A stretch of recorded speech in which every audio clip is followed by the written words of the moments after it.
মোরা এক ঘাটেতে রান্দি বাড়ি আর এক ঘাটেতে খাই, মোদের সুখের সীমা নাই। পথে ঘাটে ঘুরি মোরা সাপ খেলা দেখাই, মোদের ঘর বাড়ি নাই। বলছি বেদে সম্প্রদায়ের কথা। ঝাড়ফুঁক আর তাবিজ কবচ বিক্রি করে চলে যাদের জীবিকা। আর এই সম্প্রদায়ের সঙ্গে ওতপ্রোতভাবে জড়িত সাপ। যত বিষাক্ত আর ভয়ঙ্কর সাপই হোক না কেন, তাদের ভাষা যেন বুঝতে পারেন বেদেরা। তাই তো বেদের বাঁশির সুরের সঙ্গে তাল মিলায় সাপও।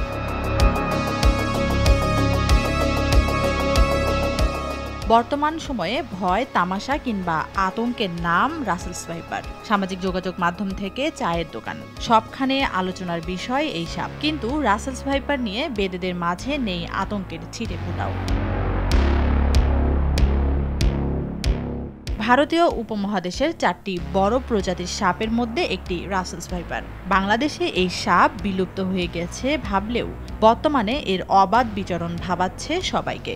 সানবিট সব দিবে সামাল। সানবিট ম্যাজিক প্রেস ডিশওয়াশিং এর মাথা ঘোরানো সলিউশন। গত এক সপ্তাহে ফরিদপুর, মাদারীপুর, রাজশাহী ও শরীয়তপুর সহ বিভিন্ন জেলায় শতাধিক সাপ ধরা পড়ে। বেশিরভাগ সাপই পিটিয়ে ও পুড়িয়ে মারে আতঙ্কিত জনতা। সাপ গবেষকরা বলছেন, সাপ সাধারণত মানুষকে এড়িয়ে চলার চেষ্টা করলেও রাসেলস ভাইপার একটু ভিন্ন স্বভাবের। মানুষ দেখলে পালায় না, বিপদ দেখে ভয়ে আক্রমণ করে বসে। হিংস্র ও ব্যাপক ক্ষিপ্ত এই সাপ কামড়ালে মানুষের স্নায়ু অবশ হয়ে আসে এবং ধীরে ধীরে রক্তক্ষরণ বাড়তে থাকে। এর ফলে ক্রমান্বয়ে ফুসফুস এবং কিডনি আক্রান্ত হয়ে ব্যক্তি মারা যেতে পারেন।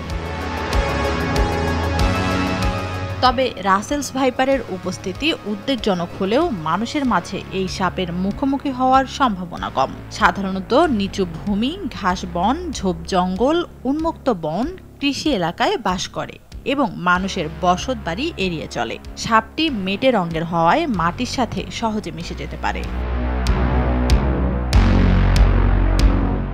তুমুল আলোচনা চললেও এটি নিয়ে আতঙ্কিত না হতে বলেছেন মুন্সিগঞ্জের লৌহজঙ্গা বাজার এলাকার বেদে সম্প্রদায়ের লোকজন। রাসেল ভাইপার্স কোনো নতুন প্রজাতির সাপ নয়। সাপের বিষয়ে আতঙ্কিত না হয়ে বসতবাড়ির আশেপাশে পরিষ্কার পরিচ্ছন্ন রাখার পরামর্শ তাদের। আসলে ওটা কিছু না, ওটা একটা গজব। মানে এই গজব ছাড়িয়ে মানুষরা আর কি অনেক আতঙ্ক বানিয়ে ফেলছে। ওই রাসেল ভাইপারের মনে করেন কামড় দিলে সেটাও বোধ হয় এখন সংগ্রহ করছে ঢাকার ভিত্তিতে। হ্যাঁ, এখন কামড় দিলে হয়তো মানুষের বাঁচাতে পারে। আসছে যে এটাও সত্য। এখন আমি কোনটা বলবো, আসছে যে আমাদের দেশে এই সাপটা পাওয়া যাইতেছে, এটা ঠিক। কিন্তু যদিও এই সাপটার কথা কিছুটা হয়ে থাকে, তাহলে আরো কিছুটা মনে করেন বাড়ে এগুলি বলা হইতেছে। তা আমি মনে করি সাধারণ জনগণে আপনারা আতঙ্ক না হইয়া এবং অত ভীতু বা ভয় না পাইয়া আপনারা একমাত্র আল্লাহকে ভরসা রেখে সাহস করে চলবেন। বাড়ির চারমুড়ে পয় পরিষ্কার এবং ওই খুব একটু সাবধানে চলাবিলা করবেন।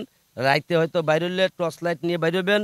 আর বাড়ির চার সাইড যদি পয় পরিষ্কার থাকে, তাহলে আমি মনে করি আপনাদের সেখানে কোনো রাসেল ভাইপার কেন, সাধারণ সাপ আপনাদের বাড়িতে আসতে পারবে না। রাসেলস ভাইপার দক্ষ সাঁতারু হওয়ায় নদীর স্রোত ও বন্যার পানিতে দেশের বিভিন্ন এলাকায় বিস্তৃত হয়েছে।